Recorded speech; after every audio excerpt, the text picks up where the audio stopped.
اگر یہ سب کچھ ہوتا جا رہا ہے اور اس کو روکا نہیں جا رہا تو یہ پریس کانفرنسز کرنے کا کیا فائدہ ہے؟ کیا اس سے روکا جائے گا؟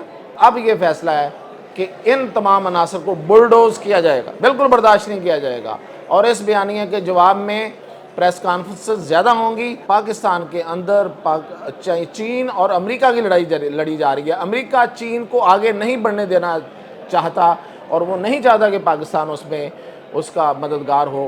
چائنا نے بھی اپنا اثر رسوخ جو ہے وہ استعمال کرنے کا فیصلہ کر لیا۔ اب امریکی اثر رسوخ کو ڈیفیوز جو ہے وہ چائنا کی طرف سے کیا جائے گا۔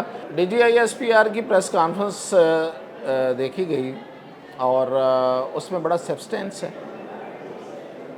اور اس میں کچھ سوالات ہیں، کچھ گلے شکوے ہیں اور بہت کچھ معلومات تھی۔ اب ہم پہلے جائزہ لیتے ہیں کہ سوالات کیا تھے۔ سوالات یہ تھے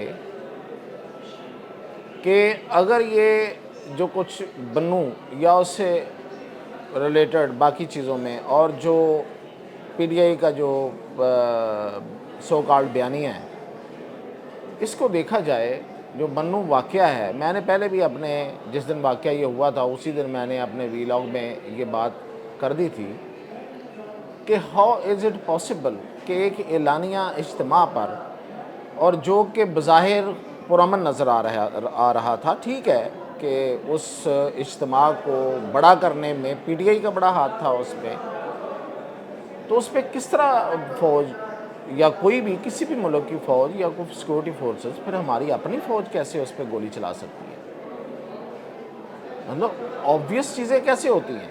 اتنی آبویس چیزیں، پھر اس پہ اتنا بڑا پروپیگنڈا کرنا، اتنی بڑی ایک کیمپین چلانا، نو ڈاؤٹ یہ ڈیجیٹل ٹیررزم ہے، ڈیجیٹل دہشت گردی ہے۔ تو جب یہ ہوئی تو اس پہ کیا کیا گیا، کیا ایکشن لیا گیا؟ تو ایکشن کس نے لینا تھا؟ دیکھیں، پہلے نمبر پہ صوبائی حکومت نے اس کو سیکورٹی دینی تھی۔ اگر اس پہ فائرنگ ہوئی ہے تو ذمہ داری جو ہے وہ صوبائی حکومت کی ہے۔ اب کس نے کی ہے اس کا تعین بھی اسی نے کرنا ہے اور کرنا چاہیے اس کو۔ اور تیسرے نمبر پہ جو ڈیجیٹل دہشت گردی ہوئی، جس طرح سے ہم نے اپنی فورسز کو، اپنی فوج کو ملائن کیا اور ملک میں انتشار پھیلانے کی کوشش کی، افراتفری پھیلانے کی کوشش کی، اور جو میسج پھر آج کے دور میں فوری طور پہ باہر جاتا ہے اور اس کا جو امپیکٹ ہوتا ہے اس کا اندازہ کیے بغیر یا ایون اس کو اندازہ کر کے جان بوجھ کے یہ سب کچھ کیا گیا، تو یہ دہشت گردی ہے۔ تو پھر اس کا حساب کس نے لینا تھا؟ ان دہشت گردوں کو کس نے پکڑنا تھا؟ اور ان کی یہ جو ڈیجیٹل دہشت گردی ہے، ان کو پکڑنے کی ظاہر ہے یہ وفاقی حکومت کی ذمہ داری ہے اور اسی کی کیپیسٹی ہے۔ اس کا جو پی ٹی اے ہے یا جو باقی ڈپارٹمنٹ ہے، انہوں نے کیوں کوئی ایکشن نہیں لیا؟ تو یہ سوالات۔ اب اس میں میں آپ کو بتاؤں، بہت بڑا کویسچن جس کی طرف میں آ رہا ہوں وہ ہے عام آدمی یا تھوڑا سمجھدار جو بندہ ہے جو پاکستان سے محبت کرتا ہے، اس کے ذہن میں یہ سوال ہے کہ اگر یہ سب کچھ ہوتا جا رہا ہے اور اس کو روکا نہیں جا رہا تو یہ پریس کانفرنسز کرنے کا کیا فائدہ ہے؟ کیا اس سے روکا جائے گا؟ ہاں، اس کا جواب یہ ہے کہ جب بھی ایسی کوئی دہشت گردی ہوتی ہے، جب بھی ایسا پروپیگنڈا ہوتا ہے، جب بھی بیانیہ بنایا جاتا ہے، وہ یہاں بیٹھ کے ہو یا بیرون ملک ہو، اور ویسے بیانیہ جو ہے وہ بیرون ملک سے زیادہ بنایا جاتا ہے، جو وہاں لوگ بیٹھے ہوئے ہیں اور اس کو پھر پروموٹ کرتے ہیں، اور پھر انہیں پتہ ہوتا ہے کہ کن کن چینلز کے ذریعے کہاں اس بات کو پہنچانا ہے، تو وہ کرتے ہیں سب کچھ، سارا پوری کوشش، پوری محنت ہو رہی ہوتی ہے اس میں، اور محنت کے ساتھ ساتھ سرمایہ لگ رہا ہوتا ہے۔ اچھا، اب جب اس پہ ہاتھ ڈالا جاتا ہے تو آتا کون ہے پیچھے؟ سب سے پہلے تو امریکہ سے آوازیں اٹھتی ہیں، برطانیہ سے آوازیں اٹھتی ہیں، یورپی یونین سے آوازیں اٹھتی ہیں، اور پھر جو انٹرنیشنل میڈیا ہے اس پہ پھر وہ خبریں بناتا ہے کہ یہ جی یہ کام ہو گیا اور وہ کام ہو گیا اور یہ جناب بڑا غیر انسانی اور انسانی حقوق کی خلاف ورزی ہوگی۔ اب دیکھیں، آپ کے ملک کو کوئی نقصان پہنچا رہا ہے اور اس ملک کی فورسز جو ہیں وہ اگر کوئی کارروائی کرتی ہے تو انسانی حقوق کا مسئلہ بن جاتا ہے۔ تو پھر یہ ہو کیوں رہا ہے؟ اس لیے ہو رہا ہے کہ وہاں سے لابیز ہائر ہیں، پیسہ لگا ہوا ہے، بہت زیادہ سرمایہ انپوٹ ہو رہا ہے بھائی، یہاں پہ سرکل میں آیا ہوا ہے۔ پاکستان میں جتنا سرمایہ آ رہا ہے اور ڈالرز آ رہے ہیں، اور لوگوں کو جب جیبوں میں ڈالر آتا ہے تو وہ ہر چیز بھول جاتے ہیں، اقدار کیا ہیں، حب الوطنی کیا ہے، اور وطن سے محبت کیا ہے، اور اخلاقیات کیا ہیں، کچھ سامنے نہیں رہتا۔ اور بیرون ملک بیٹھے ہوئے لوگوں کے لیے تو پھر وہاں پہ رہنا، اس وہاں کے اخراجات، وہاں کی عیاشیاں، اور پھر وہاں پہ جو اپنے قیام کا جو دورانیہ ہے اس کو بڑھانا، یا وہاں سے اسائلم لینا، یہ سارے انہوں نے وہاں سے کرنے ہیں نا۔ تو ظاہر ہے کہ ان کو تو بہت کچھ چاہیے، پیسہ بھی چاہیے، وہاں سے فیور بھی چاہیے، تو وہ ان کو سب مل رہی ہے۔ تو کس کے عوض؟ آخر ایسا ہے کیا، بک کیا رہا ہے؟ وہ بک رہا ہے، میں بہت پہلے سے ایک بات کرتا چلا آ رہا ہوں کہ پاکستان کے اندر چین اور امریکہ کی لڑائی لڑی جا رہی ہے۔ امریکہ چین کو آگے نہیں بڑھنے دینا چاہتا، اور وہ نہیں چاہتا کہ پاکستان اس میں اس کا مددگار ہو، اور پاکستان کے ذریعے چین جو ہے وہ دنیا میں آگے جائے اور اپنے ٹریڈ بڑھائے۔ تو یہ ہے لڑائی۔ تو اس لڑائی میں اب تک امریکہ بہت اگریسو رہا ہے۔ جب بھی اسے کو موقع ملا ہے، اس نے اس موقع کو استعمال کیا ہے، وہ 9 مئی ہو یا 9 مئی سے پہلے ہو، یا ایون 9 مئی کی پلاننگ ہو، یا ہمارے الیکشن ہوں، اور کے پی میں جو ریگنگ ہوئی ہے اس میں امریکہ کا بڑا رول رہا ہے۔ سیدھی سی بات ہے، بات وہ دل کو لگی کرنی چاہیے، بات سیدھی کرنی چاہیے۔ چھپا چھپا کے کب تک رکھیں گے؟ اس طرح گٹ گٹ کے مرنا ہے کیا؟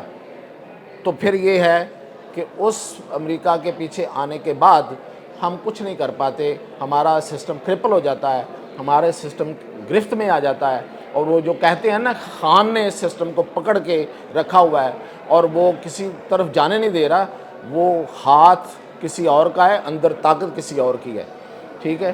اور وہ جو طاقت ہے وہ جہاں سے آ رہی تھی، اب اس کا بندوبست ہو گیا۔ میں آج یہ خبر دے رہا ہوں آپ کو، اس کا بندوبست یہ ہے کہ دوسرا فریق سامنے آ رہا ہے، جو کہ ہم سب کا یہ اعتراض تھا کہ بھئی اگر امریکہ اپنی پالیسی، اپنی جنگ یہاں پہ ہر صورت، ہر لحاظ سے، ہر طریقے سے لڑ رہا ہے، وہ سرمایہ لگا رہا ہے، وہ پراپیگنڈا کر رہا ہے، وہ اپنی طاقت کا استعمال کر رہا ہے، وہ عالمی مالیاتی اداروں کو استعمال کر رہا ہے، تو ویئر از چائنا دین؟ تو اب یہ ہے کہ یہ سوال بڑی دیر سے تھا اور یہ اٹھ رہا تھا، یہ جائز سوال تھا۔ اطلاعات یہ ہیں کہ اب چائنا نے بھی اپنا اثر رسوخ جو ہے وہ استعمال کرنے کا فیصلہ کر لیا۔ اب امریکی اثر رسوخ کو ڈیفیوز جو ہے وہ چائنا کی طرف سے کیا جائے گا، اور وہ جس چینلز کے ذریعے کس طریقے سے ہوتا ہے، ظاہر ہے بہت سے ہوتے ہیں، ایک آبویس ہوتا ہے، پھر ان سٹل وے ہوتا ہے، اور پھر یہ ہے کہ بیک گراؤنڈ میں ہوتا ہے۔ یہ 3-4 چینل ہوتے ہیں، تو اس سے اب کیا جائے گا۔ اور اب فیصلہ کر لیا گیا ہے کہ اب جو ہے وہ نو اور نیور کا معاملہ ہے۔ اب اس کو یہ جو کچھ بھی ہو رہا ہے، دیکھیں کسی بھی سیاسی جماعت کا سیاسی حق تسلیم، سر تسلیم خم، اگر اس میں کوئی اس کو غیر ضروری طور پہ دبایا جا رہا ہے، ہر کوئی اس کا ساتھ دینا چاہتا ہے، کوئی تھوڑا اختلافات ہو سکتے ہیں، کسی کا جمہوری حق، کسی کا انتخابی حق، یہ سب کے سب جو ہیں وہ تسلیم شدہ ہیں، لیکن یہ اس بنا پہ، اس کو آڑ بنا کے اگر کوئی ملک کے ساتھ دشمنی کرنا چاہتا ہے اور اس ملک کو کی معیشت کو تباہ کرنا چاہتا ہے، ظاہر ہے معیشت تباہ تو ملک تباہ، اور اس ملک کو تباہ کرنا چاہتا ہے، تو پھر یہاں رہنے والا، جس نے یہاں رہنا ہے، جس کی جڑیں ہیں یہاں پہ، وہ کبھی یہ قبول نہیں کر سکتا۔ اور اب یہ فیصلہ ہے کہ ان تمام عناصر کو بلڈوز کیا جائے گا، بالکل برداشت نہیں کیا جائے گا، اور اس بیانیہ کے جواب میں پریس کانفرنسز زیادہ ہوں گی اور بیانیہ دوسرا بنے گا۔